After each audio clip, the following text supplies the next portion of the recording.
Muy buenos días, vamos a iniciar la clase de hoy, miércoles 28 de abril.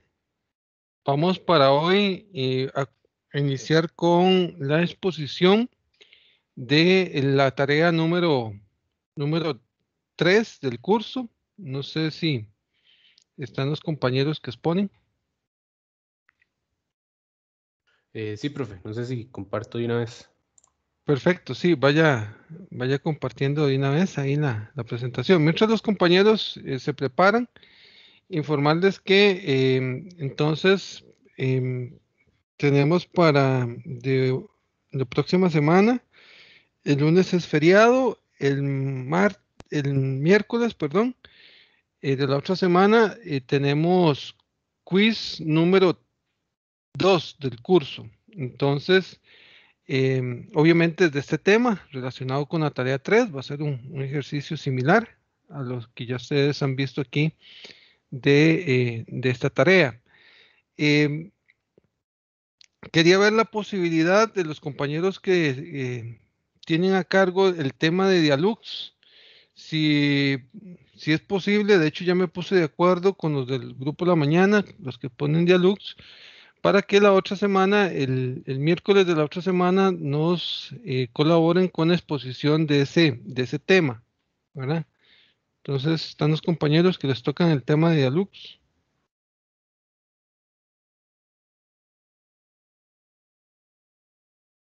¿Alguno?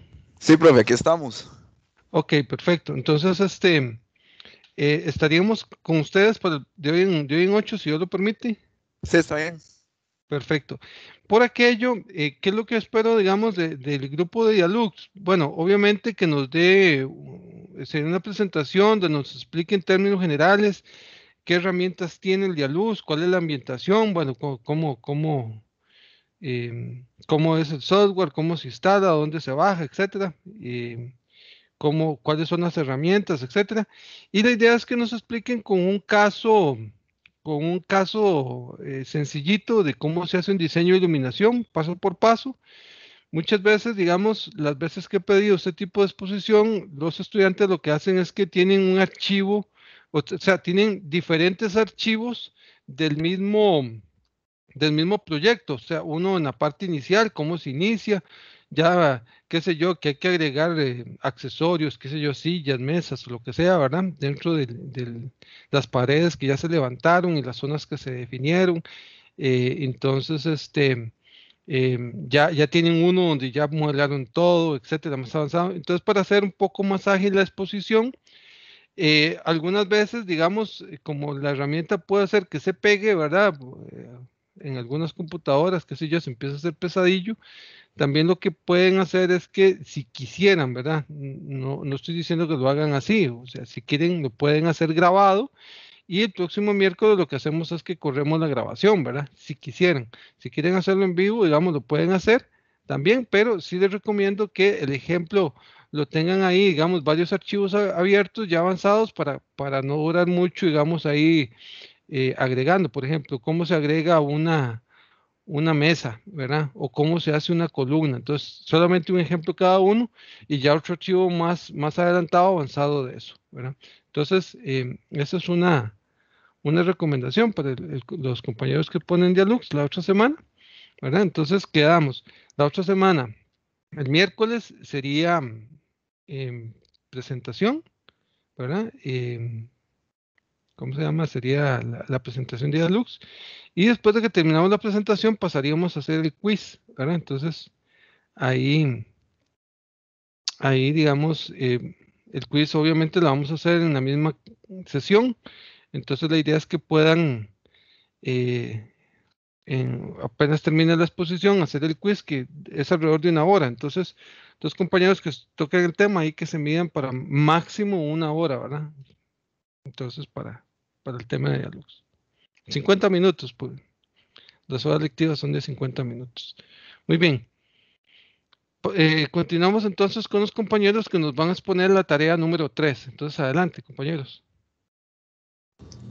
Gracias, profe. Bueno, saludos a profesor y los compañeros. Mi grupo y yo vamos a exponer lo que es la tarea 3. ¿Empezamos? La tarea 3 se divide en 4 ejercicios. En este caso vamos a empezar con el número 1. Dos motores trifásicos de 480 voltios, conexiones en delta, cargas continuas, están conectados a un alimentador como se muestra en la figura 1. El motor de 100 HP es de rotor de Banao con factor de potencia 0,85 y el de 75 es de jaula de ardilla con factor de potencia 0,8. A ambos motores se les corrigen el factor de potencia de forma individual a 0,94 para evitar la multa por bajo factor de potencia. Aplicando los artículos 430 al NEC, 460.8 y 460.9 determine.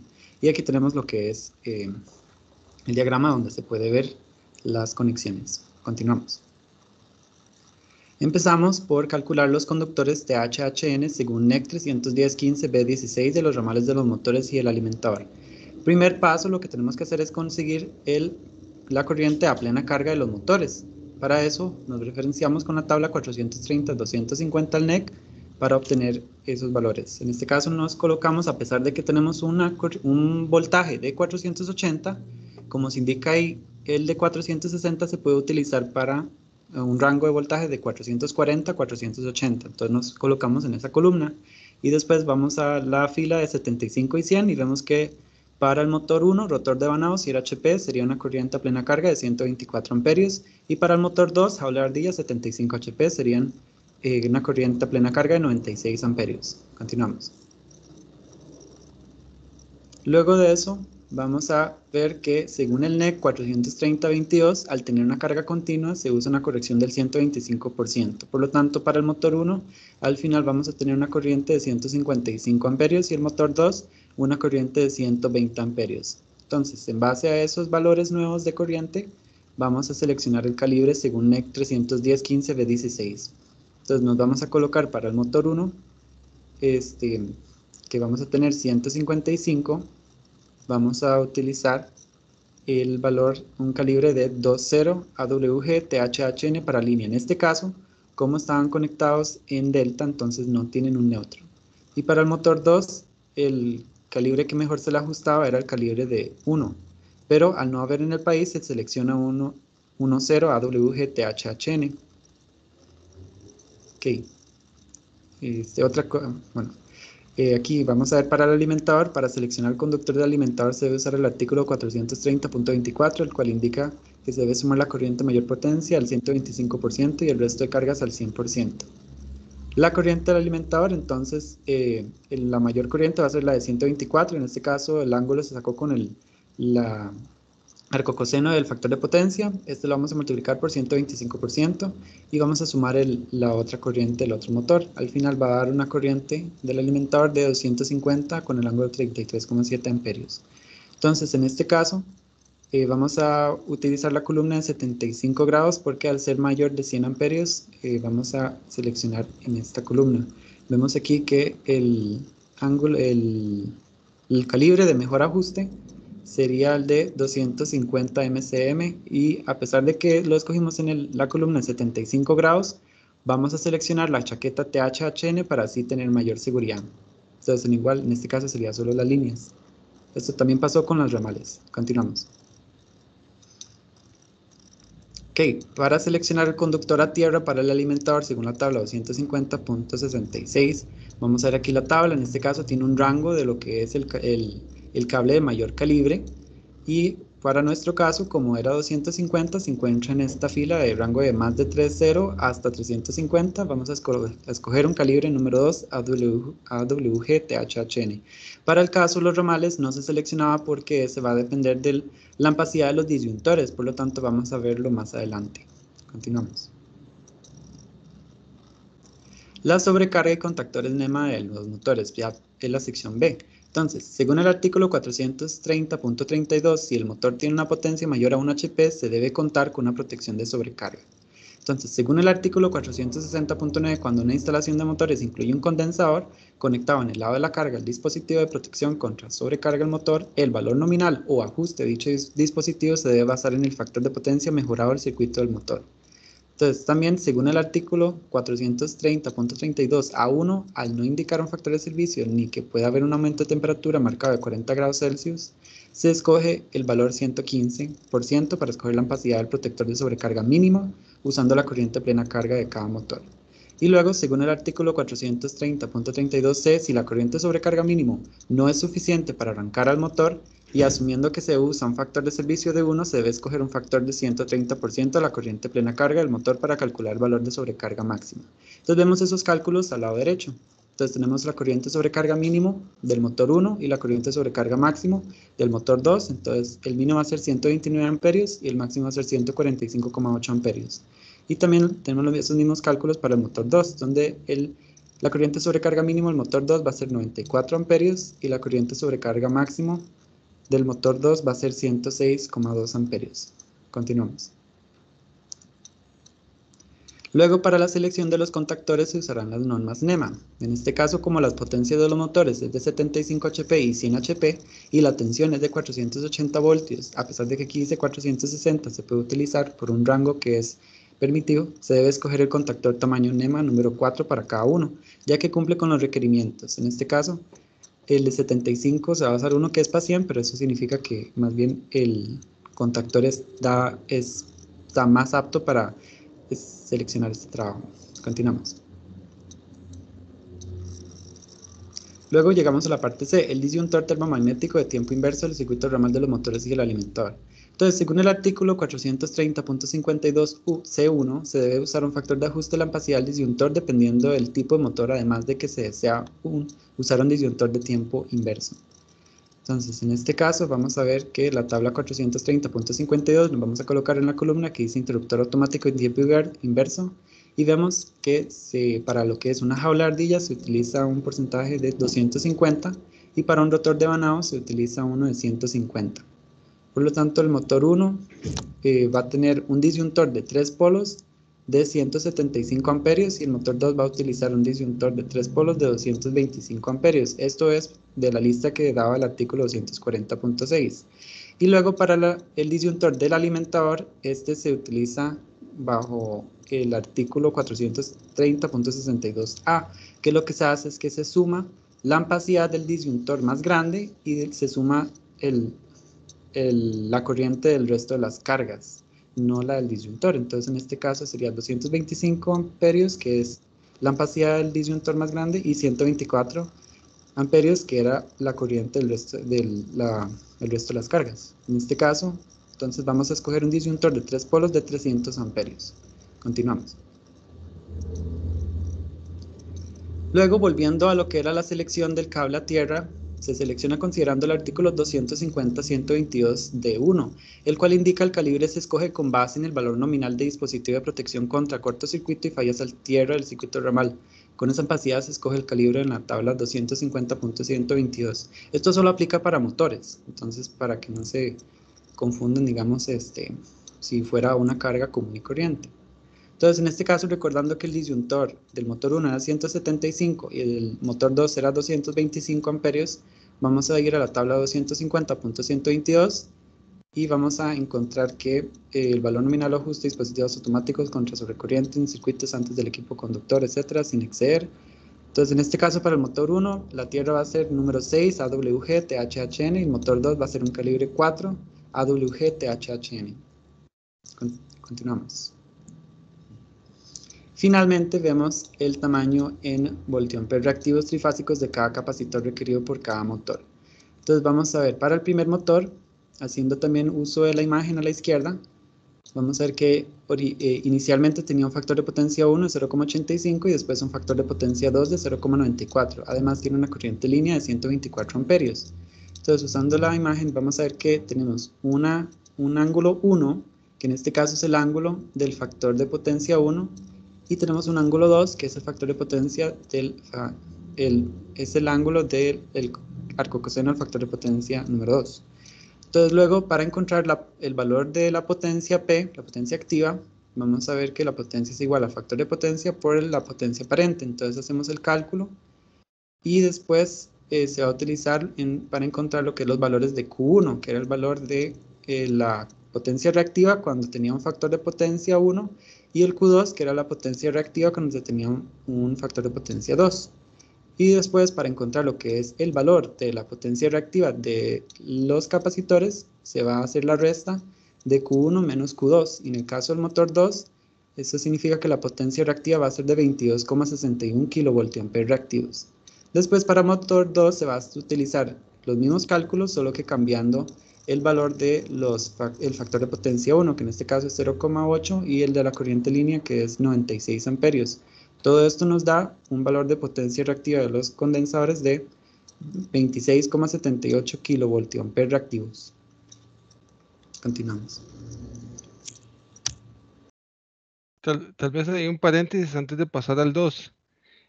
Devolvete ahí un momentito al anterior. En el grupo 1 tengo de estudiante un compañero que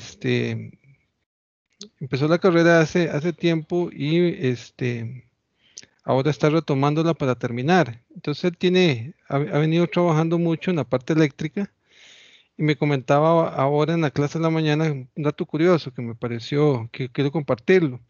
Él comenta que dice que en la calle actualmente, le gustó mucho la tarea porque son casos muy, muy reales que suceden mucho. Son opciones de trabajo que tienen mucho de nuestros egresados en la carrera.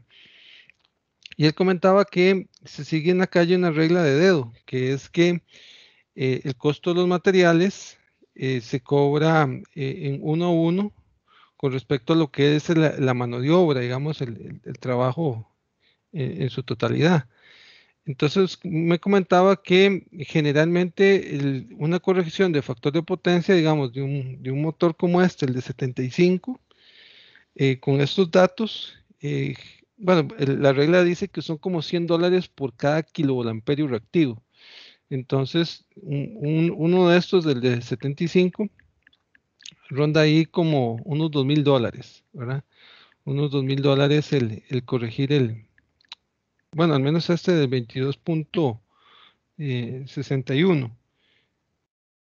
Perdón, el de 22,61 es el de 100. Entonces, digamos, ese banco ahí, digamos, ese conjunto de capacitores ahí para corregirlo, ronda esos unos $2,000 en total, incluyendo todo unos $4,000. Entonces, me pareció curioso, digamos, el dato que nos ofreció, que se maneja, digamos, actualmente en la calle. Digo, yo lo vi pertinente compartírselo acá con ustedes. Muy bien, no sé si alguien más tiene alguna pregunta del primer ejercicio que están poniendo los compañeros.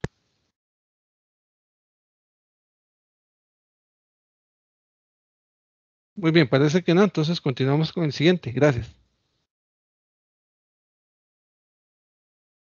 Buenas, espero se encuentren muy bien. Yo les voy a exponer el problema 2.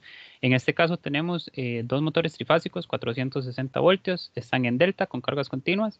Uno es de 50 HP, que es de rotor de vanado, y va a tener un factor de potencia 0,85. El otro es un jaula de ardilla con 40 HP y un factor de potencia de 0,8. A ambos motores se les va a aplacar para corregir el factor de potencia de forma individual a 0,95, para evitar la multa por bajo factor de potencia. Y bueno, se van a introducir lo que son los artículos 430 del NEC, 460.8 y 460.9. Siguiente, por favor. Bien, para empezar, en la parte A, los conductores THHN, según las tablas respectivas, vemos acá a continuación donde según lo que es la tabla 430.250 se obtuvieron lo que fueron las corrientes a plena carga de los motores respectivamente, siendo para el motor 1 rotor de vanado de 65 amperios y el motor 2 jaula de ardilla de 52 amperios. Acá se puede ver en la tabla adjunta. Siguiente, por favor. Ahora bien, aplicando lo que es el artículo 422, podemos determinar que se debe multiplicar, esta corriente debe ser una amplicidad no menor del 125%. Entonces se va a multiplicar la corriente que se tenía para el motor de vanado, de rotor de vanado, perdón, y se va a tener una corriente de 81,25%. Una vez con esta corriente, según la tabla 310.15B16, se va a hacer la selección del cable calibre número 2 AWG TW. Pero como el El apartado indicaba THHN, entonces se selecciona un THHN para lo que es la línea. Acá se puede ver abajo donde, según el artículo 250.122 del apartado 1 y la tabla 250.122, se está haciendo como un avance de lo que va a ser el calibre para tierra. Sin embargo, esto se calcula con lo que es el disyuntor, entonces se dio como un adelanto para que quedara en este mismo apartado. Siguiente, por favor. En este caso se aplicó exactamente lo mismo para lo que fue el motor de jaula de ardilla, donde se puede ver que se tiene la selección de un cable número 4 THHN, pasa igual que en el caso anterior. Se va a tener para línea, y acá para lo que fue la selección del tierra se tiene un número 6 AWG THHN, y lo podemos ver en las tablas respectivas. Siguiente, por favor. Ahora bien, en este, a diferencia del ejercicio 1, se tenía una carga trifásica instalada. Acá están los cálculos para llegar a lo que fue la corriente nominal de esta carga para poder tomarla en cuenta en el ejercicio. Siguiente, por favor. Ahora bien, para lo que es la carga trifásica se debe tomar en cuenta lo que dice el artículo 210.19, que es básicamente lo que para la carga continua se debe multiplicar por 1.25 lo que es la corriente. Con esto ya se tiene la corriente, y según la tabla 310.15 B16 se va a seleccionar lo que es un cable número 4 AWG TW. Este va a ser para la línea del neutro, y en el caso del tierra se va a seleccionar un cable número 10 AWG TW. Perdón, para tierra. Siguiente, por favor. Ahora bien, lo que es la corriente en el alimentador, se sigue con lo que explicó el compañero anteriormente, el artículo 430.24 del NEC, donde vamos a multiplicar lo que es el de mayor corriente por 1.25 y las corrientes respectivas por el 100%. Esto vamos a tener lo que es una corriente de 179,39 con un ángulo de 29,68, tomando en cuenta lo que es la parte para hacerlo fasorial. De esto se selecciona un cable, según la tabla respectiva, de un 3.0 AWG THHN para lo que es la línea, y para lo que es tierra, según la tabla 250.66, vamos a tener lo que es un cable 4 THHN. Siguiente, por favor. Acá están las tablas respectivas de lo que se mencionó anteriormente. Siguiente, por favor. Ahora bien, lo que es para las sobrecargas y contactores NEMAS, en este artículo se toma lo que es esta sección se toma lo que es el artículo 460.9, donde se aplica lo que es la fórmula para el factor de corrección para la corrección del factor de potencia, perdón. Y tomando en cuenta el artículo 430.32 A, el 1 y el C, lo que es para el cálculo de la corriente de sobrecarga mínima y máxima. Acá, como podemos ver, entonces se aplica lo que es el artículo 460.9, donde se multiplica la corriente por para la corrección del factor de potencia, y se sacan las corrientes respectivas para el rotor de vanado y el de jaula de ardilla. Una vez hecho esto, ya podemos calcular lo que es la corriente de sobrecarga mínima y la corriente de sobrecarga máxima para los respectivos motores, como pueden ver a continuación, para lo que es el motor rotor de vanado y el de jaula de ardilla. Siguiente, por favor. Ahora bien, los contactores NEMA se seleccionan según lo que es la potencia y el voltaje. Entonces acá tenemos para el motor de vanado la potencia de 50 HP y una tensión de 460. Se seleccionó un NEMA 3, al igual que lo que fue el motor de jaula de ardilla, se seleccionó un NEMA 3 porque cumple con las condiciones. Siguiente, por favor. Ahora, lo que es para el disyuntor termomagnético en tiempo inverso, en este apartado de la tabla 430.52 se selecciona el interruptor automático de tiempo inverso. En este se va a multiplicar el porcentaje de la corriente de plena carga por la corriente que ya se tiene de respectivos motores. Una vez hecho esto, según el artículo 240.6 del NEC, vamos a seleccionar el disyuntor. Para el caso del rotor de vanado, seleccionamos un disyuntor de 3 polos de 90 amperios. Para el motor 2 o jaula de ardilla, se seleccionó un disyuntor de 3 polos a 125 amperios. Y para lo que fue la carga trifásica, un disyuntor de 45 amperios. Siguiente, por favor. En el caso de los cálculos para lo que fueron el calibre de tierra que se vio en el apartado A, acá está cómo fue que se seleccionaron. Para este caso se siguió con lo considerado en el artículo 250.122 D1, donde obtuvimos del disyuntor 1, para el motor 1 era de 90. Entonces se seleccionó un cable de cobre calibre 8, y para el disyuntor, como era de 120, disyuntor del motor 2, como es de 125, se seleccionó un cable de cobre calibre número 6, THHN ambos. Siguiente, por favor.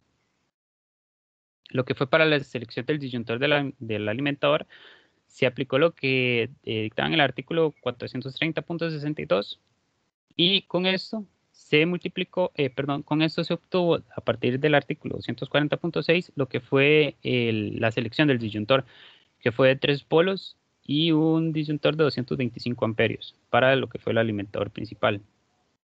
Siguiente, por favor. Ahora bien, para calcular el tamaño de lo que eran los Volatper reactivos trifásicos del capacitor que se necesitaban, se siguió con la siguiente fórmula. El compañero anterior lo explicó bastante bien. Para hacerlo de forma muy general, básicamente, bueno, se tomó en cuenta lo mismo y se obtuvieron esos valores que están marcados con amarillo. Se siguió el mismo procedimiento y ahí están los resultados de cuáles serían, en este caso, con este factor de potencia aplicado, lo que se necesitaría para corregirlos. Y esto sería lo del ejercicio. Perdón, siguiente, por favor. Bueno, perdón, sí, sería todo lo del ejercicio 2. Muchas gracias. Ok, ahora yo les voy a explicar el ejercicio 3. En este nos decía que un alimentador trifásico de 460 voltios suministra energía a los siguientes motores de inducción de jaula de ardilla de servicio continuo. Tenemos motor de 50, 60, 75, 100 y 125 HPs. Todos los motores son inicio de tensión completa, letra de código F, con factor de servicio 1.2. Igual en este nos pedía varias cosas. Lo primero que realizamos fue calcular la corriente a plena carga de todos los motores según la tabla 430.250. Como tenemos 460 voltios, bueno, ahí podemos ver para cada potencia que tenemos. Nos dio para el motor de 50 HP 65 amperios, para el de 60 77 amperios, para el de 75 96 amperios, para el de 100 124 amperios y para el de 125 156 amperios.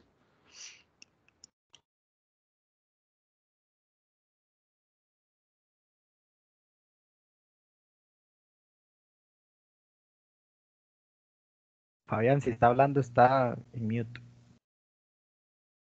Ok, sí, perdón. Esto lo realizamos para calcular los ramales de cada motor. Como podemos ver, para esto utilizamos la tabla 310.15b16 y además el artículo 430.22, el cual nos decía que tenemos que aplicar el factor de corrección de 125%. Entonces en la tabla podemos ver las corrientes que obtuvimos bueno, podemos ver una columna de plena carga, la corriente con el factor aplicado y los calibres seleccionados para cada motor. En el caso del motor de 50 HP, obtuvimos un calibre 4 AWG THW. En este caso lo seleccionamos en la columna de 75 grados Celsius porque, como podemos ver ahí en el enunciado, nos dice que todas las terminales soportan como mínimo 75 grados Celsius. Luego para el motor de 60 HP obtuvimos un calibre, bueno, en este caso seleccionamos un número 2 porque obtuvimos un número 3, pero como no se vende en el país, pasamos a número 2. Igual que en el de 75 HP, que obtuvimos un calibre en este caso creo que era, sí, obtuvimos un calibre número 1 y como no se vende en el país, pasamos a un 0. En el de 100 HP obtuvimos un calibre 2 ceros y en el de 125 un calibre 3 ceros. Ahora pasamos a lo que son las sobrecargas para cada motor igual. En este utilizamos los artículos 430.32, lo A1, lo cual nos da el factor por el que tenemos que multiplicarle la corriente de plena carga para un factor de servicio de 1.15 para obtener la sobrecarga mínimo, que era de 125%, y según el artículo 430.32c, obtuvimos el factor para el valor de sobrecarga máximo, el cual era de 140%. Entonces, con estas dos fórmulas, igual realizamos una tabla para cada motor con su corriente plena carga, y obtuvimos para el motor de 50 HP un mínimo de 81.25 amperios y un valor de sobrecarga máximo de 91 amperios. Para el motor de 60 HP obtuvimos un valor de sobrecarga mínimo de 96 amperios y un valor de sobrecarga máximo de 107.8 amperios. Para el de 75, un valor mínimo de 120 amperios y un valor máximo de 134.4 amperios. Para el de 100 HP obtuvimos un valor mínimo de 155 amperios y máximo de 173.6. Y para el de 125, un valor mínimo de 195 amperios y un valor máximo de 218.4 amperios. Ahora, en el punto C, utilizando un disyuntor de tiempo inverso, dimensione el disyuntor de ramal para cada uno de los motores. En este, según la tabla 430.52, obtuvimos el ajuste del disyuntor, que era en este caso, como podemos ver en la tabla, como todos eran motores de jaula de ardilla y se tiene un interruptor de tiempo inverso, tenemos un factor de 250%. Al obtener estas corrientes, utilizamos el artículo 240.6 para seleccionar el disyuntor según los estándar. Entonces, para el motor de 50 HP, obtuvimos un disyuntor de 150 amperios. Para el de 60 HP, uno de 175 amperios. Para el de 75, uno de 225 amperios. Para el de 100 HP, un disyuntor de 300 amperios. Y para el motor de 125 HP, obtuvimos un disyuntor de 350 amperios. Con estos valores que obtuvimos de los disyuntores, procedimos a seleccionar los calibres de tierra según el artículo 250.122D1 y la tabla 250.122. Para este nos dio para el motor de 50 HP un calibre número 6 AWG THW. Esto es, como les mencioné, para la tierra. Este mismo calibre se usa en el motor de 60 HP, que es el número 6.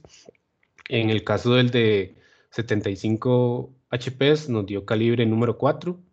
En el de 100 amperios nos dio calibre número... en el de 100 HP nos dio calibre número 4 y en el de 125 nos da calibre número 3, pero igual, como no se vende en el país, se pasó a número 2.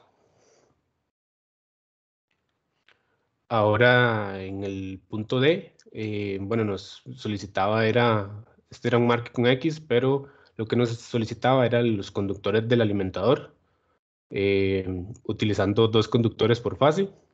Y también nos decía que todos los terminales de la instalación soportan 90 grados Celsius. Entonces, igual utilizamos los artículos que ya han mencionado los compañeros, que es el 430.24, que lo que decía era que en el alimentador seleccionamos la corriente del motor de mayor potencia, con un factor de 125%, y los restantes se suman al 100%. Esto nos da una corriente de 557 amperios, y como tenemos 2 conductores por fase, vamos a tener 6 conductores portadores de corriente, por lo cual vamos a utilizar un factor de corrección por agrupamiento, según la tabla 310.15B3A, que es de 80%. Entonces, realizando ese cálculo, nos da una corriente de 348.125, lo cual para cada Según la tabla 310.15b16, vamos a utilizar un conductor 350 MCM, THHN en este caso, por lo cual en el marque con X escogimos la opción B, que era de 2 por fase por 350 MCM. En la parte E era la que nos solicitaba calcular las derivaciones para cada motor. Bueno, ahí nos mencionaba que la longitud máxima de la derivación entre el alimentador y los dispositivos de protección contra cortocircuitos de cada motor es entre 5 y 7 metros y que utilice conductores de 75 grados Celsius. En este caso, según el artículo 430.28 del NEC, los conductores de la derivación del alimentador deben tener mínimo 1/3 de la corriente de los conductores del alimentador. Entonces, si consideramos el calibre calculado en el punto anterior del alimentador, este tiene una ampacidad de 350 amperios. Además, que como tenemos dos por fase, vamos a pasar este 2 por fase a un conductor en la derivación solo 1 por fase. Entonces, por eso realizamos el cálculo multiplicado por 2 y también utilizamos el factor de agrupamiento al tener, cuando teníamos 6 conductores. En este nos da una corriente de 186,67 amperios, por lo cual, según la tabla 310.15b16 del NEC, vamos a seleccionar un calibre mínimo de las derivaciones de número 3 ceros THHN. Y ya ahora continúo. Ok, muy bien, gracias. Buenos días a todos y a todas. Ahora Carlos Madrid y yo vamos a explicarle cómo realizamos el problema 4, en donde tenemos una tabla donde se nos brinda cierta información, como la cantidad de las cargas, la descripción, la tensión a la que va a ser conectada, sus factores de potencia, el factor de servicio, las fases, la eficiencia y la potencia de salida, donde hay que prestarle más atención a las notas al pie de la página. La primera dice: las corrientes de los motores del rotor devanado se deben obtener de forma calculada, y como podemos ver en la tabla 1, tenemos toda la información necesaria para calcularla de esta forma. El sistema de luces está balanceado trifásicamente. Esta nota es para tener cuidado cuando vayamos a calcular la corriente de este sistema, puesto que a pesar que en la tabla sale que es monofásica, la corriente se va a calcular como que si fuera trifásica. La siguiente nota: dos de los tres motores de 60 HP son mutuamente excluyentes. Esta nota es para tener cuidado cuando vayamos a calcular la corriente del alimentador, porque solamente se van a tomar en cuenta dos motores trabajando al mismo tiempo. Y la última nota es de que la instalación va a ser entubada con ducto EMT. Continuamos. En la parte A se nos pide que calcule el ramal de los motores de 150 y de 60 HP, en donde cada ramal va a tener un disyuntor, contactor NEMA, sobrecarga, cable T, el tipo de cable, ya sea línea neutra y tierra, y el ducto EMT. Primero calculamos las corrientes nominales, en donde para el motor sincrónico utilizamos la tabla 430.250, donde tenemos valores de entrada 460 voltios para el motor sincrónico y el caballaje, que va a ser 150, tomando en cuenta el pie de la página, la nota al pie de la página. Como podemos ver en el asterisco, dice tipo sincrónico de factor de potencia unitario, asterisco. Nos vamos al asterisco y dice que tenemos que multiplicar por 1.1 esa corriente por tener un factor de potencia de 9%. Entonces, la corriente calculada, la corriente encontrada en esa tabla, lo multiplicamos por 1.1 y tenemos la corriente a plena carga.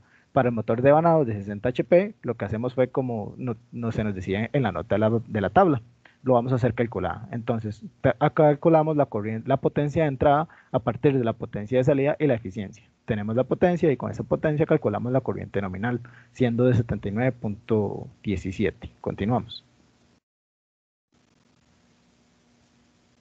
Ahora, para los contactores NEMA y disyuntores de tiempo inverso, tanto para el motor sincrónico y motor devanado, va a ser el mismo procedimiento, en donde vamos a tener una potencia aproximada según las fases y vamos a tener el voltaje del motor y vamos a averiguar el tamaño del contactor NEMA, ya sea para el motor sincrónico NEMA 5 y NEMA 4 para el devanado. Para lo que es el disyuntor, se tenía la corriente plena carga, este se va a multiplicar por 2.5 según la tabla 430.52 y según el artículo 240.6 se averigua el disyuntor, ya sea el del sincrónico 3 polos 4 amperes, el del devanado 3 polos 110 amperes. Continuamos. Para la sobrecarga de los motores, de igual manera, el motor sincrónico va a ser el mismo procedimiento para el motor devanado. Entonces, tomamos en cuenta los artículos 430.32A1 para la corriente sobrecarga mínima, el cual se tiene que multiplicar por 1.15 por su factor de servicio igual a 1, y por punto 3, según el artículo 430.32C para la corriente sobrecarga máxima, teniendo para el sincrónico 191.01 amperes la corriente sobrecarga mínima, la corriente sobrecarga máxima 215.93. Del devanado, como podemos ver, la corriente sobrecarga mínima va a ser 98.96 amperes, la corriente sobrecarga máxima 110.84. Se utilizaría la corriente sobrecarga máxima siempre y cuando la corriente sobrecarga mínima no permite el arranque del motor. Continuamos. Para el cálculo de los conductores, tomamos en cuenta los artículos 430.22 para carga continua, es decir, la corriente de plena carga la vamos a multiplicar por 1.25 y nos dirigimos a la tabla 310.15 B16 para averiguar los calibres de las líneas, en donde vamos a tener 207.6, nos dirigimos a la columna de 75 grados Celsius y vemos que el calibre que nos sirve es el 4 ceros.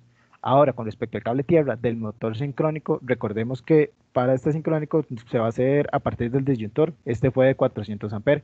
Entonces, según la tabla 250.122, el de 400 amperes va a ser el calibre 3. Ahora bien, continúo. Pero, ok, aquí hay que tener un cuidado. Como el calibre 3 no está en venta en Costa Rica, se escoge el calibre 2. Y de igual manera con el motor de vanado. Se tiene la corriente.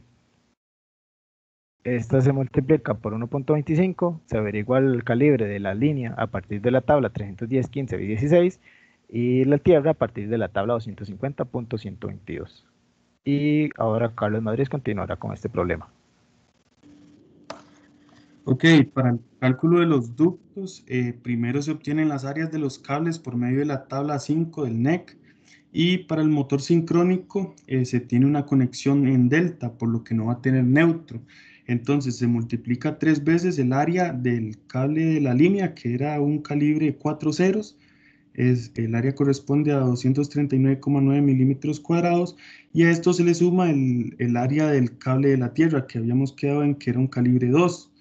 Esto nos da como resultado un área total de 805,7 milímetros cuadrados.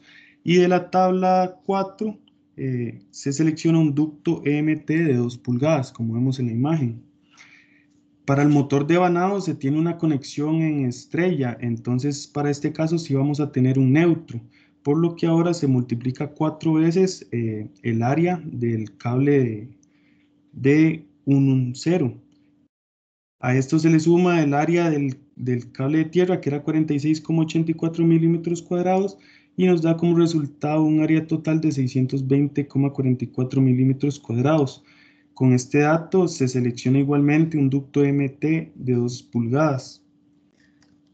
Ahora pasamos a la siguiente diapositiva, donde calculamos la carga de la luminaria.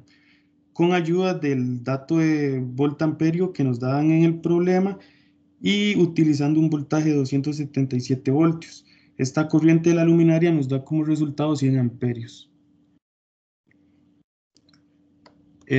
Ahora nos saltamos el punto B y pasamos al C, debido a que para el punto B se necesita el calibre seleccionado para el subalimentador. Entonces, para calcular el calibre del subalimentador, se utiliza el artículo 430.24, que nos dice que cuando hay varios motores y otras cargas, se toma el con todas las demás. En este caso, también se tiene que aplicar un factor de 125% a la carga de iluminación por ser una carga continua.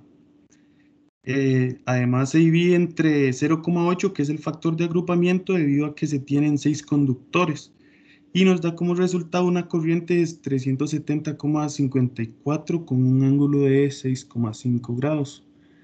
De la tabla 310.15B16 se seleccionan el calibre adecuado para esta corriente, siendo THHW calibre 500 MCM, 2 cables por fase para el alimentador. Siguiente.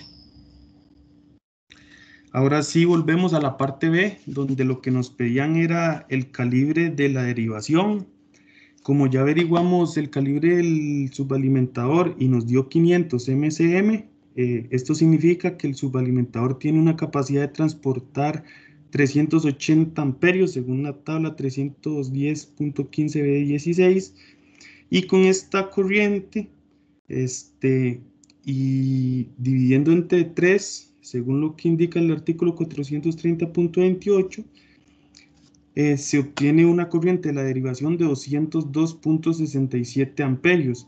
Esto es la corriente para un cable por fase. Ahora nos vamos a la tabla 310.15b16 y se obtiene finalmente un cable THHW calibre 4 ceros por cada fase. Siguiente. Finalmente, en la parte E se nos pedía resumir toda la información de manera en un diagrama unifilar.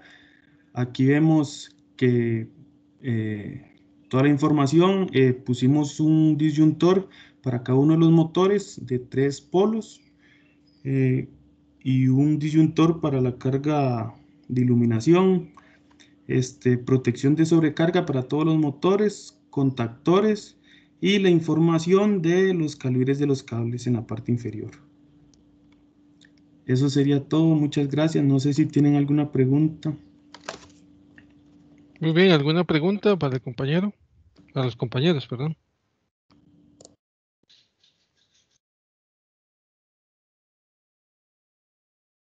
No, ninguna. Perfecto. Bueno, les agradezco mucho la exposición. Bastante bien las diapositivas. Obviamente me costó mucho seguir el pulso como para decir que todo está bueno, pero a lo que pude ver sí se ve bastante bien. Entonces, no se les olvide subirla ahí en la parte de exposición de la tarea. Y y ya para recordarles a todos que el tiempo máximo para la entrega de esta tarea está para hoy antes de que termine la clase, ¿verdad? Entonces, por si no lo han hecho, para que no se les olvide y lo puedan subir. Muy bien, muchas gracias de nuevo. Perfecto. Son las 10:18, vamos a ir a los 10 minutos de receso y regresaríamos entonces a las 10:28 para continuar con la clase. Gracias.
Muy bien, vamos a continuar con la clase.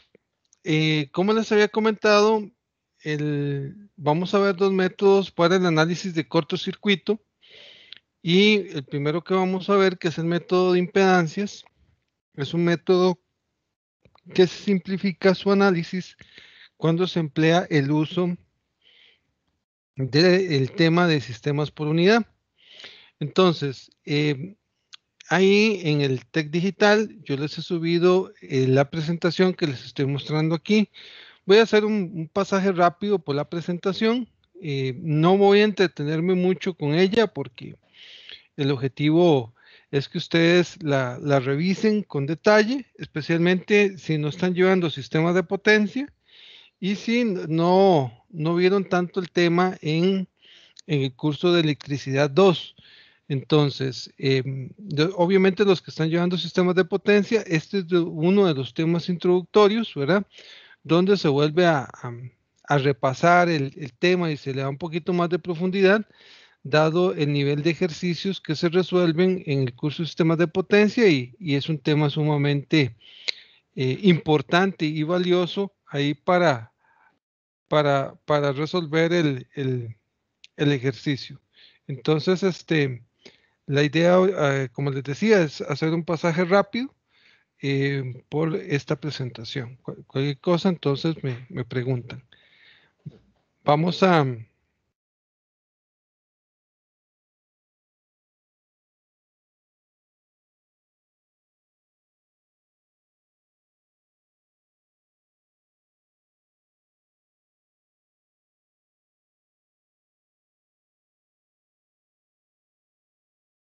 Muy bien, disculpen, continuamos. Entonces, ¿qué es un valor o un sistema por unidad? Un sistema por unidad es cuando vamos a sustituir una variable real por una variable base. ¿Ok? Entonces, ¿quién es la variable real? Obviamente va a ser propia del ejercicio. Esta variable puede ser una corriente, una impedancia, un voltaje, una potencia. ¿Y quién es la variable base? Bueno, la variable base la debe escoger el analista. Muchas veces se escoge, al menos para los temas que vamos a desarrollar, se escogen como base los voltajes, potencias que tiene el transformador principal. Entonces, digamos, del proyecto comercial industrial, se escoge, digamos, ese tipo de datos, ¿verdad? Propios de ese transformador, como el transformador, como los datos base. Con esto no quiero decir que para el proyecto comercial industrial haya que realizar un estudio de cortocircuito. En el proyecto como tal no se pide ese estudio de cortocircuito. Entonces, prácticamente lo que nos hace falta de ver para terminar el tema de cortocircuito, perdón, los temas para el proyecto número 2 es ver la exposición de los compañeros de la próxima semana del tema de ALUX, dado de que eso sí se pide en el proyecto, un pequeño diseño ahí, utilizando un diseño de iluminación, utilizando el software. Pero lo que es estudios de cortocircuito, no.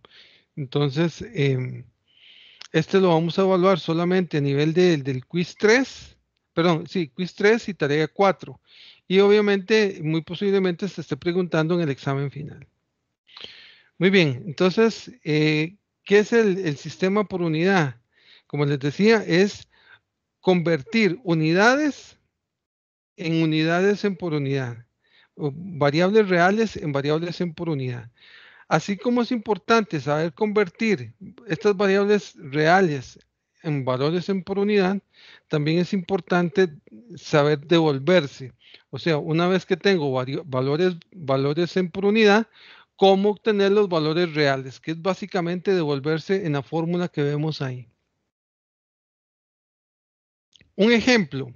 Entonces, la altura promedio, dice aquí, es un caso hipotético, ¿verdad? La altura promedio de los estudiantes del TEC es 1.7 metros. Para la explicación del tema se eligen dos estudiantes, uno cuya medida o estatura es 1,90 y otro 1,50. ¿Cuál es la cantidad base? ¿Cuál es el resultado de la comparación por unidad de ambos estudiantes? Entonces, la cantidad base obviamente va a ser 1,7, que es el promedio de todos. Entonces, cuando ya queremos ver cuál es el valor por unidad de estatura de uno y otro, entonces dividimos la cantidad real entre la cantidad base. Y de esta forma podemos ver que el de 1,90 metros tiene un valor por unidad de 1,12 y el segundo estudiante un valor de 0,88 por unidad. Con este ejemplo quiero recalcar que los sistemas por unidad no siempre son valores ni menores a 1, ¿verdad? Siempre, no todos van a ser menores a 1, ni todos mayores a 1. O sea, puede ser que sean menores o mayores a 1. Entonces, todo esto depende de cuánto se alejen o se acerquen con respecto al valor base. Muy bien, entonces, uno de los métodos que vamos a ver, como les decía, que es el método de las impedancias, nosotros vamos a estar obteniendo de los diferentes del diagrama unifilar, de los diferentes elementos, las diferentes impedancias del sistema. Entonces, vamos a tener impedancias del proveedor de energía, vamos a tener impedancias de los transformadores, impedancias de los motores, vamos a tener impedancias de los cables, inclusive podríamos tener impedancias hasta de los disyuntores. Y estos valores van a estar en ohmios. Entonces vamos a ocupar una impedancia base para poder convertir estos valores a valores en por unidad. Entonces, ¿para qué nos sirve trabajar este tema en por unidad? Bueno, por ejemplo, cuando nosotros tenemos transformadores, nosotros vamos a tener que, digamos así, o vamos a tener dos circuitos eléctricos separados por un flujo magnético, ¿verdad? Entonces, cuando tenemos un transformador, tenemos un circuito primario y un circuito secundario. Si ustedes lo recuerdan, cuando vieron el tema de transformadores en el curso de electricidad básica 2, electricidad 2, perdón, ustedes pudieron ver que para hacer análisis de circuitos con transformadores es necesario reflejar de un primario a un secundario o de un secundario a un primario. Y de esa forma poder resolver a nivel de circuito equivalente. Bueno, el tema se complica todavía más cuando el circuito es trifásico. Entonces, el hecho de poder trabajar o analizar circuitos expresando los valores en por unidad, vamos a tener una serie de ventajas, ¿verdad? Que hacen que el análisis de circuitos sea más sencillo. Entonces, se evita tener que referir cantidades de un lado a otro de los transformadores, o sea, cuando trabajamos en sistemas por unidad, tenemos esa ventaja, ¿verdad? También que las impedancias de los generadores y transformadores varían en un estrecho margen sin que dependan del tamaño de los mismos, lo que permite detectar errores de cálculo.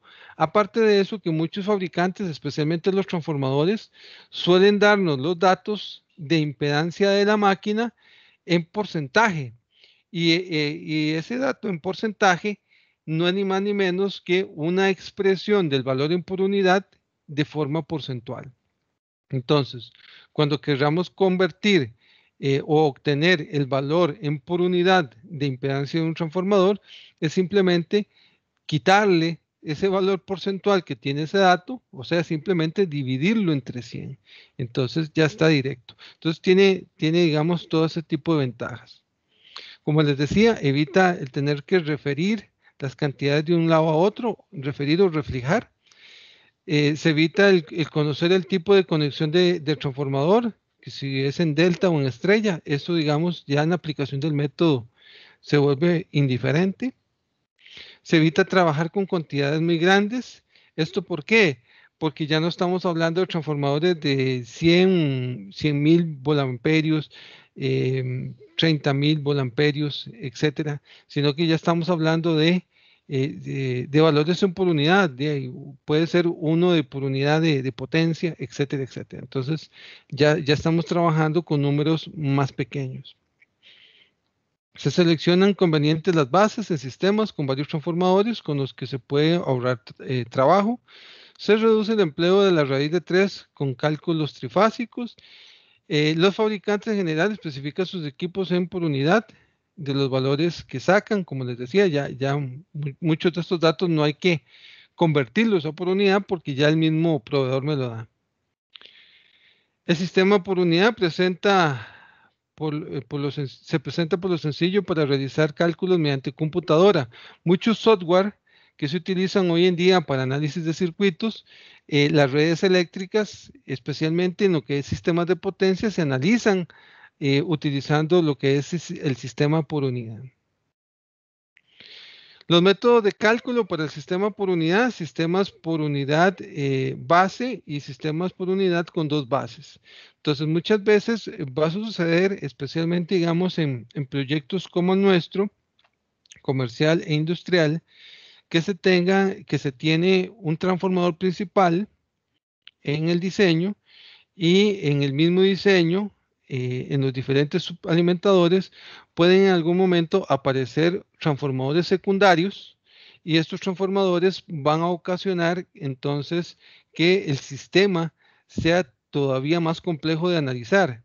Es más, yo ahorita tengo, por ejemplo, un practicante que está haciendo su proyecto de graduación, un rediseño y tiene que hacer estudios de cortocircuito y al menos el diagrama unifilar que me ha presentado tiene un transformador principal y dentro de los subalimentadores presenta como, si no lo recuerdo bien, alrededor como de 7 transformadores secundarios. Entonces, eso analizarlo, digamos, hacer un estudio de cortocircuito, reflejando todas las diferentes partes, o sea, sería un proceso bastante extenso, no es que es difícil, pero sí es más complejo y extenso, y es aquí donde el sistema por unidad simplifica mucho este tipo de análisis.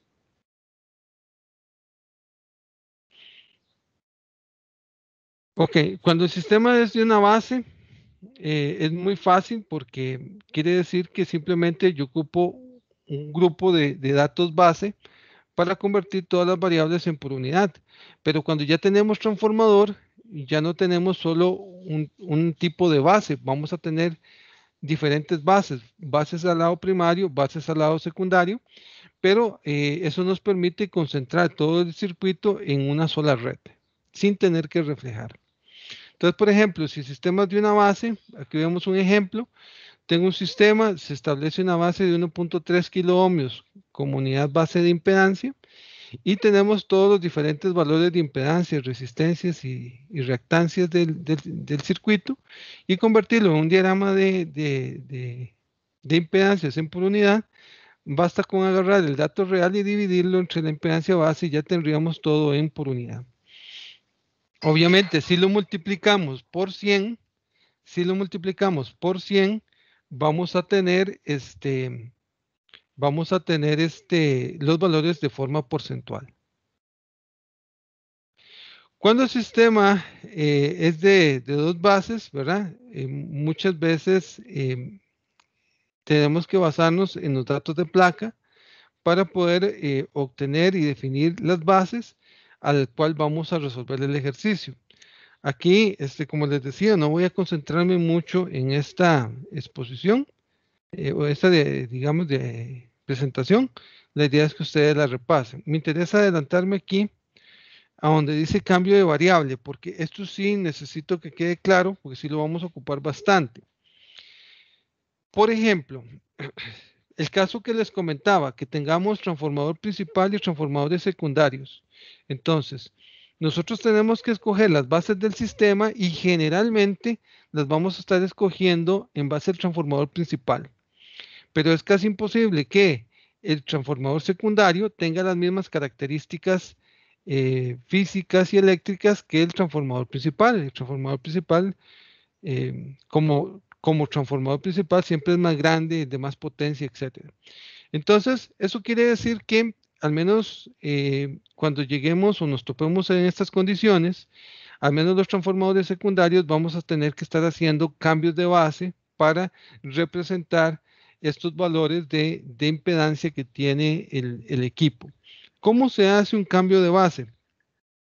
Bueno, no voy a explicar el origen de la fórmula porque, repito, la idea es no concentrarse en este tema, sino es simplemente tomarlo como herramienta. Pero sí les hago aquí, digamos, énfasis en esta que les estoy presentando, en esta fórmula, que dice que una nueva impedancia, aquí digamos la puse como X, pero en realidad puede ser Z, ¿verdad? O puede ser R, dependiendo, ¿verdad? Expresarlo. La nueva reactancia, digámoslo así, por unidad, se puede expresar como la reactancia vieja multiplicada por la potencia nueva entre la potencia vieja, multiplicado por el voltaje viejo entre el voltaje nuevo al cuadrado, ¿verdad? Entonces, esa sería una forma de hacer un cambio de variable, ¿verdad? Un cambio de variable y eso lo vamos a ocupar, repito, cuando tenemos un transformador que me están dando, por ejemplo, su impedancia en porcentaje, pero su impedancia está basado en sus datos de potencia y voltaje. Y resulta que el sistema lo estamos analizando en base a las potencias y voltajes del transformador principal. Entonces tenemos que hacer un cambio de base, ¿verdad? Para encontrar el equivalente en el sistema eléctrico que representa ese transformador. Muy bien, aquí vienen algunos ejemplos que, repito, no me voy a concentrar en ellos. La idea es que ustedes lo repasen. Ven, por ejemplo, este ejemplo de acá. Se ve un sistema de dos transformadores. Se tiene una parte de generación, un transformador, un sistema de transmisión, un transformador 2, y en A y B estaría una carga. Esto sería un sistema pequeñito, monofásico, lo cual lo hace muy sencillo, ¿verdad? Y aquí simplemente es definir cuáles son los valores base, en este caso 220 y 6 kilovoltamperios de potencia, y empezar a convertir el sistema en un sistema por unidad. Al convertirlo en un sistema por unidad, vamos a poder representar ese circuito, ¿verdad? Que, como pueden ver, tiene 3 regiones. La región 1 es el primario de T1, regiones o circuitos eléctricos que están unidos a otro de forma magnética. Tenemos un primer circuito que es el primario de T1, un segundo circuito que es el secundario de T1, que es a la vez el primario de T2, y un tercer circuito que sería el secundario de T2. Entonces, vean cómo 3 regiones o 3 circuitos, digamos, haciendo la conversión en sistemas por unidad, ¿verdad? Podemos convertir todo el sistema en un solo circuito, ¿verdad? En una sola región. En estas conversiones está implícito el efecto de los transformadores, y a partir de aquí podemos hacer análisis de circuito. Como pueden ver, tanto los voltajes como las impedancias, todo está en por unidad. Entonces, esto sería un circuito que se resuelve por unidad. Entonces, tenemos que tener claro que algunos valores en por unidad corresponden a específicamente corrientes, otros a impedancias, otros a voltajes y a otros a potencias, ¿verdad? Entonces, eso es importante de denotarlo. Y una vez que tengamos los valores en por unidad, si nos interesan los valores reales, debemos de saber cómo convertirlo. Entonces, es devolverse en la fórmula que vimos originalmente al inicio de la presentación. Muy bien, aquí tienen otro ejemplo. Este es bueno, aquí tienen un ejemplo de diagrama unifilar trifásico, un sistema de generación y línea de transmisión. Y por aquello, aquí les estoy dejando un ejemplo con todos los pasos resueltos en un sistema por unidad, y vean cómo se simplifica el cálculo de un sistema de este tipo, ¿verdad? Porque al final queda un diagrama unifilar de impedancias en por unidad bastante simplificado. Muy bien, entonces Así queda, digamos, esta presentación. La idea es que ustedes la puedan repasar y detallar para cuando veamos el primer ejercicio que vamos a utilizarlo ya para el estudio de cortocircuito. Muy bien, vamos a pasar a la otra presentación, que sería la clase 9.2. Permítame acá. La clase 9.2 corresponde al estudio de de cortocircuito, pero ya vamos a entrar directamente al primero de los dos métodos que vamos a ver. Entonces, ok, aquí tenemos la imagen de la clase 9.2 ya compartida, Entonces, vamos a iniciar con esta. No sé si alguien tiene alguna pregunta. No. Ok. Entonces, método de análisis de cortocircuito. Vamos a ver, bueno, esta presentación no es imposible que la termine hoy con el tiempo que me queda. Vamos a avanzarla todo lo que se pueda. Algunas cosas son repetitivas porque ya lo he mencionado y algunas las voy a pasar un poco rápidas. La idea es cuando lleguemos específicamente al ejemplo, concentrarnos bastante bien en el ejemplo para que todo quede bastante claro. Pero igual algunas partes sí las voy a detallar bastante. Bueno, el método de impedancias. Primero que nada es apto para circuitos de baja tensión. O sea, es uno de los métodos que se utilizan para hacer análisis de cortocircuito a nivel de centros comerciales, plantas o empresas, etcétera. Entonces, es un método que tiene mucha precisión, ¿verdad? Tal como lo dice ahí. Es más, de los dos tipos que vamos a ver, que es el método de impedancias y el método de cavidades equivalentes, este es el método más preciso. ¿Ok?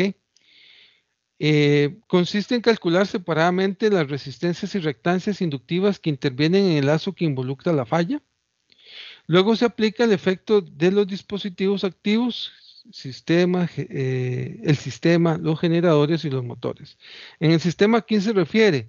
Se refiere a la corriente de cortocircuito que aporta el proveedor de energía en la zona donde esté colocado el edificio. Y al final se calcula la corriente de cortocircuito en los puntos de estudio para esta relación. Ok, ¿cuáles son los puntos de estudio? Los puntos de estudio se van a escoger según crea conveniente el analista. O sea, un diagrama unifilar extenso, un diagrama unifilar detallado de toda una planta, ¿verdad? Como tal, puede ser algo sumamente grande, ¿verdad?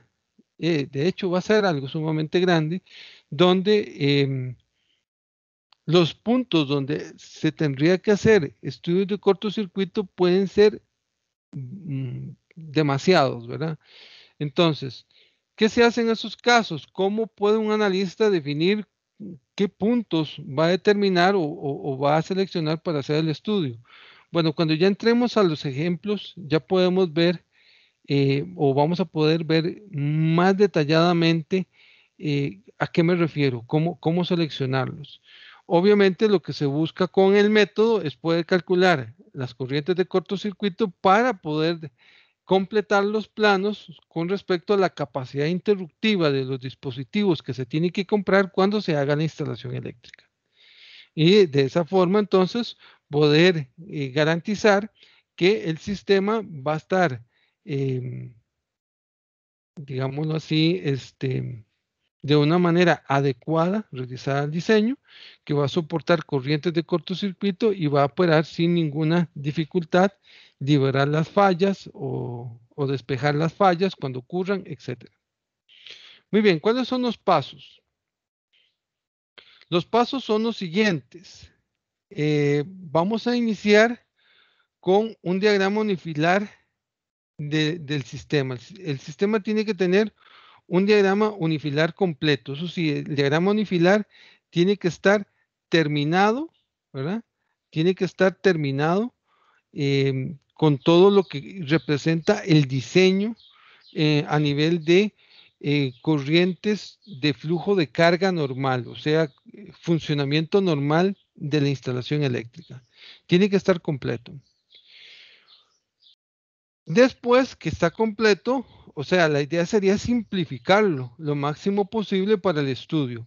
Para darles un ejemplo, imagínense lo que sería tener un diagrama unifilar con 200 motores de, qué sé yo, de 2 HPs cada uno. Entonces sería, según dice el NEC, tendríamos que tener un ramal para cada motor. Entonces, eso sería un diagrama unifilar grandísimo, ¿verdad? 200 motores. Entonces, para estudios de cortocircuito, podemos simplificarlo y decir, vea, estos 200 motores de 2 caballos de fuerza en promedio, es equivalente a tener un único motor de 400 caballos de fuerza conectado en este punto. Entonces, podemos simplificarlo de esa forma. Entonces, se nos reduce bastante el trabajo a la hora de estar aplicando el método de impedancias, porque ya tenemos un diagrama unifilar más adecuado a la aplicación del método. Obviamente, muchas veces este tipo de simplificaciones nos va a robar precisión.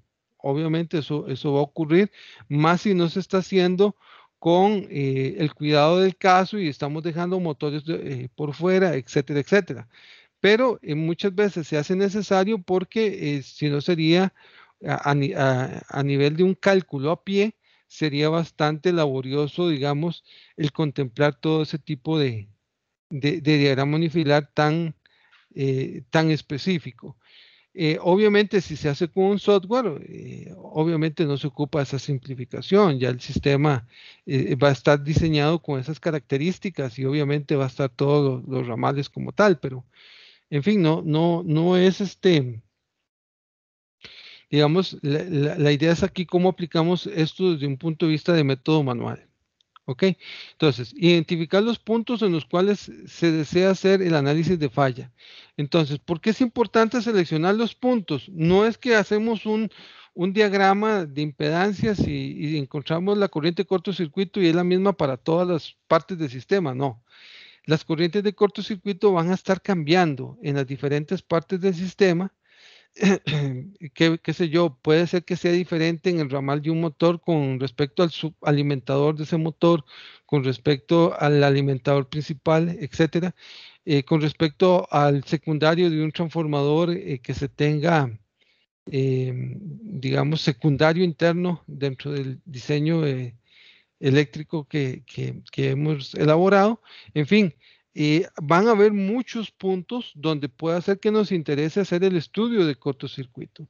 Entonces, ¿cuántos puntos hay que poner? Bueno, cuantos el analista crea necesario. Como les decía, ya cuando veamos un ejemplo, vamos a poder tener un poquito más de criterios en donde podrían ser este tipo de puntos, para que no sean puntos repetitivos, ¿verdad? Y tengamos que hacer trabajo y el trabajo sea repetitivo, o sea, ya se elaboró y me está dando mismas corrientes de cortocircuito de otros que ya elaboré en otras partes. Entonces, ahí vamos a estar viendo esos detalles para que ustedes no tengan ese inconveniente. Una de las características que tiene el segundo método que vamos a ver, que es el de cavidades equivalentes, es que ese tiene una característica de simplificación que permite elegir cualquier cantidad de puntos y hacer un análisis manual sumamente rápido. Pero eso en particular lo detallaríamos después. Muy bien, entonces tener todos los datos del dispositivo, o sea, el diagrama unifilar tiene que estar completo con datos de transformadores, alternadores, motores, conductores. Es importante disponer del valor de capacidad de cortocircuito en el punto de entrega al proveedor. Con respecto a esto en particular no está como primer paso, ¿verdad? De hecho, aquí los pasos como que no están en orden, pero en realidad cuando ya sabemos que vamos a hacer un estudio de cortocircuito, este es el primer paso que deberíamos hacer. ¿Por qué? Porque la capacidad de cortocircuito en el punto de conexión no lo conocen ninguno de los ingenieros a lo interno de la empresa. Esto es información que tiene que solicitar el encargado del inmueble, el que solicitó la conexión, tiene que solicitarlo a la compañía proveedora de energía. Y este punto, el punto de corriente de cortocircuito en el punto de conexión, generalmente es un dato que ya les había comentado que cambia cada 4 o 5 años, ¿verdad? Podría cambiar, no necesariamente cambia, podría cambiar. Por eso, digamos, como regla de dedo, les puedo decir que el número que yo manejo es de 4 o 5 años, deberían estarse repitiendo los estudios de cortocircuito. Hoy en día, muchos de los instituciones estatales que dan permisos para muchas cosas, hacen obligatorio el uso de estudios de cortocircuito. Entonces, en esta época que estamos, esto es algo que se pide muy frecuentemente y es algo que hay que decir las cosas como son. O sea, esto es algo que da mucho trabajo a egresados, ¿verdad? Da posibilidades laborales el hecho de poder estar haciendo estos diferentes estudios de cortocircuito. Y es más, ya les he comentado que muchas veces son como objetivos específicos dentro de los diseños o rediseños que les salen a ustedes en futuros proyectos de práctica profesional, ¿verdad?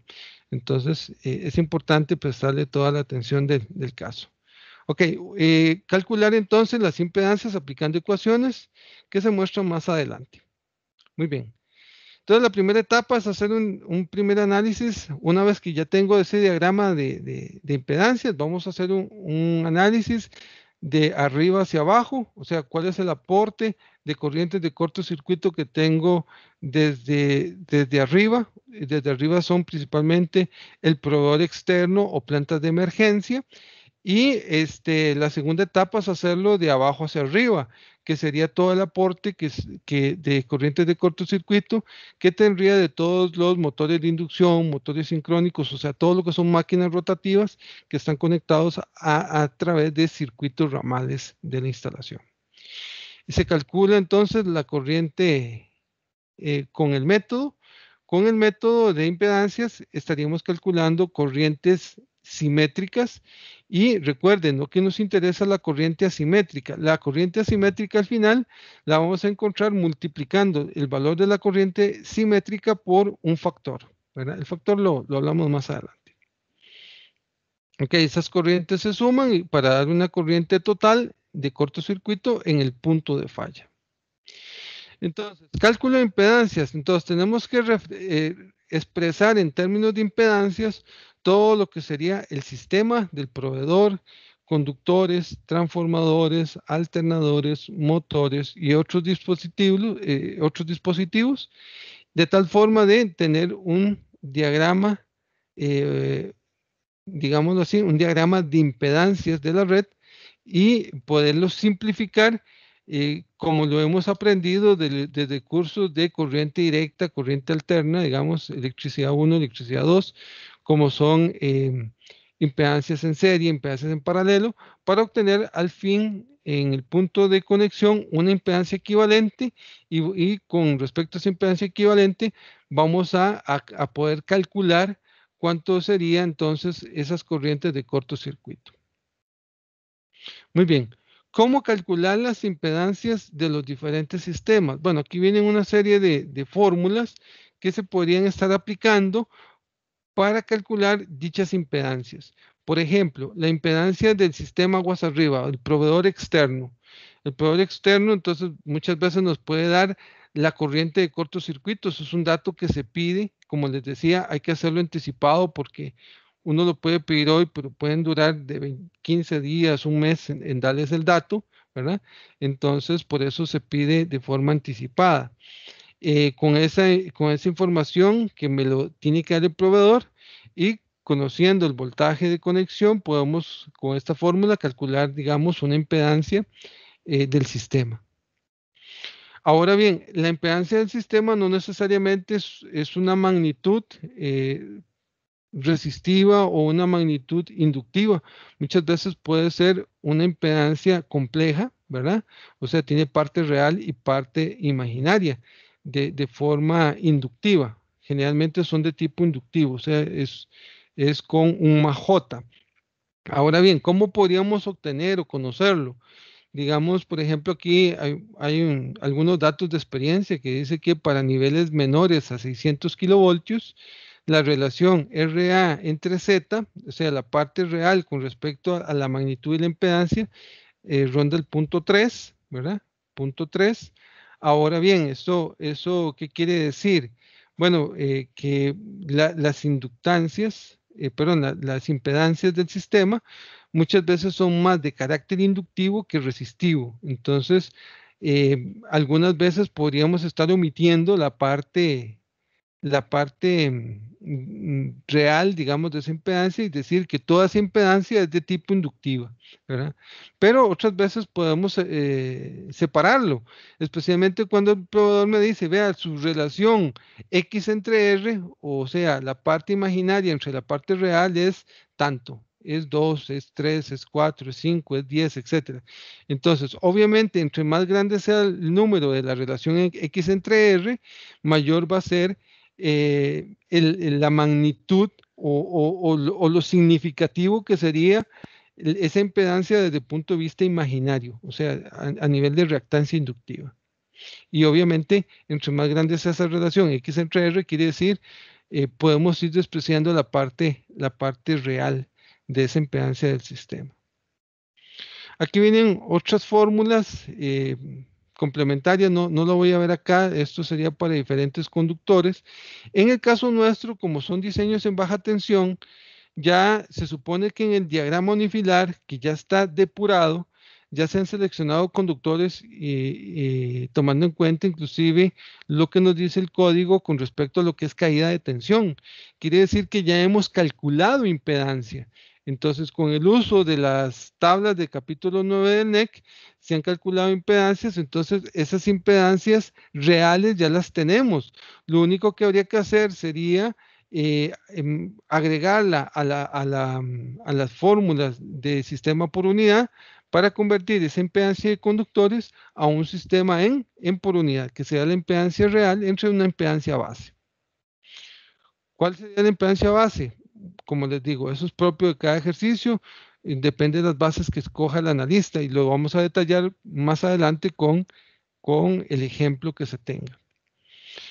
Impedancias del transformador. Las impedancias del transformador muchas veces, por no decir que es casi fijo, que lo vamos a obtener de la impedancia que me da el proveedor en porcentaje.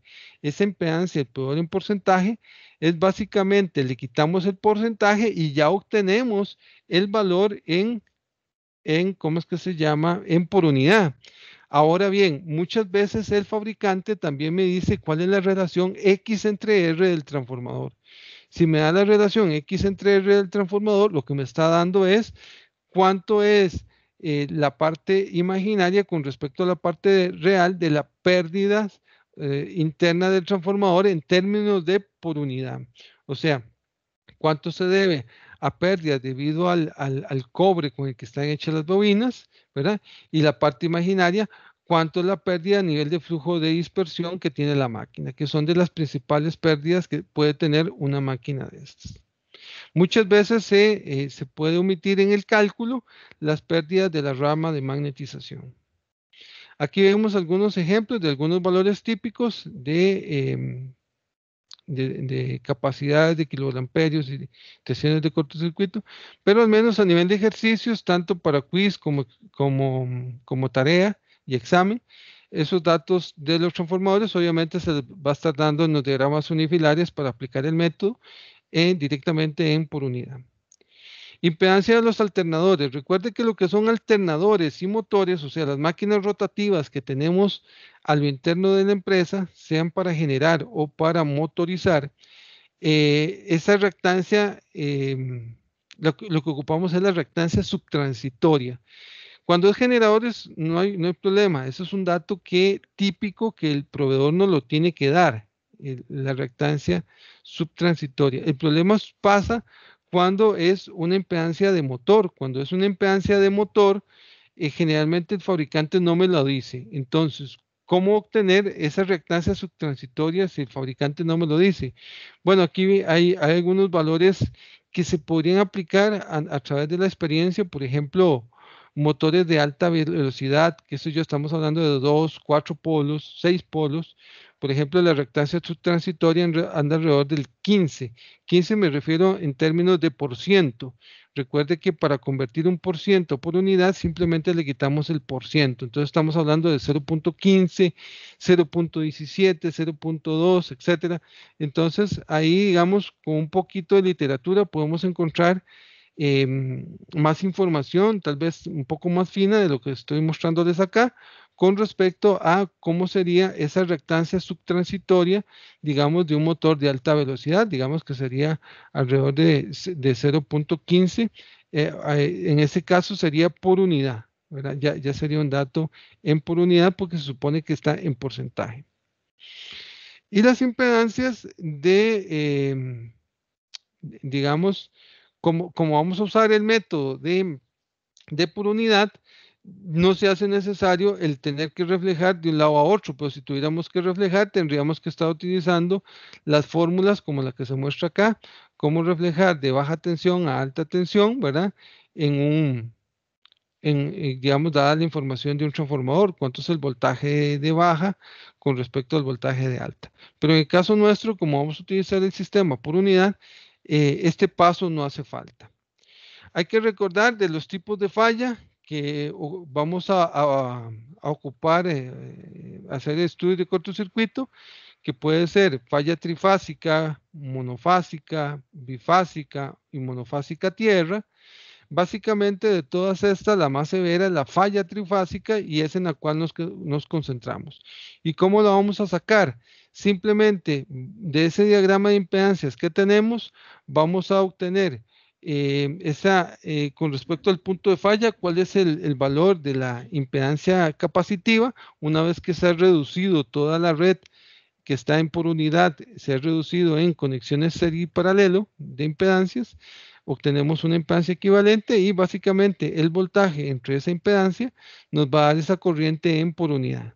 ¿Cómo la convertimos a amperios simétricos? Simplemente nos devolvemos en la fórmula y básicamente multiplicando por el valor base, ¿verdad? De la corriente, podríamos estar encontrando entonces esas corrientes en su valor de amperios, ¿verdad? Muy bien.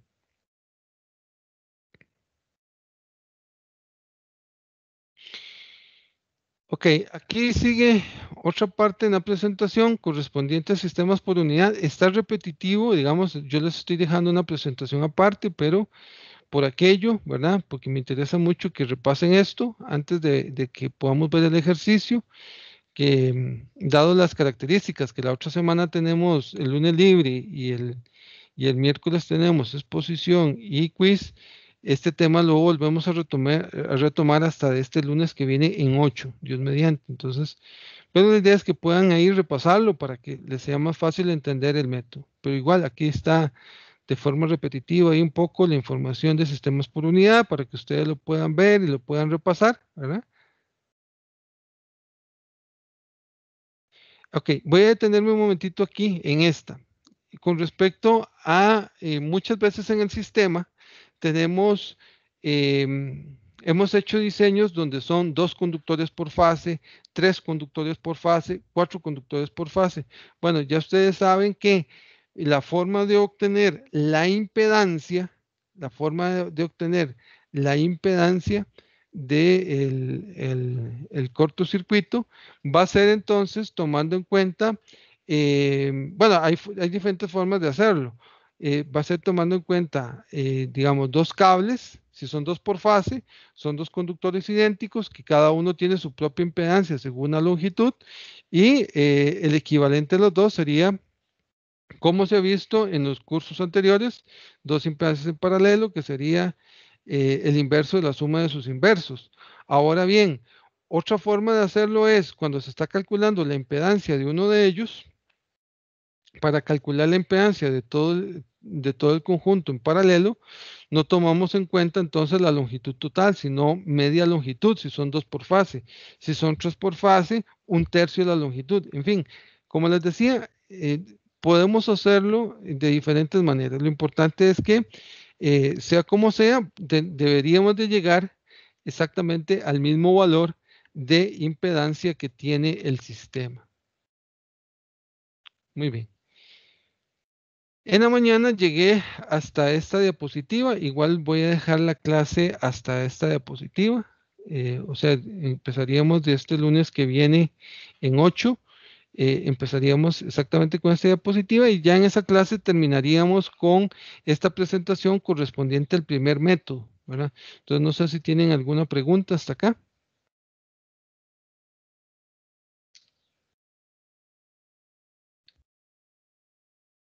¿No? Muy bien, entonces de mi parte sería todo para la clase de hoy. Entonces, si no tienen consulta, podemos ir finalizando la clase acá. Entonces, voy a detener la grabación.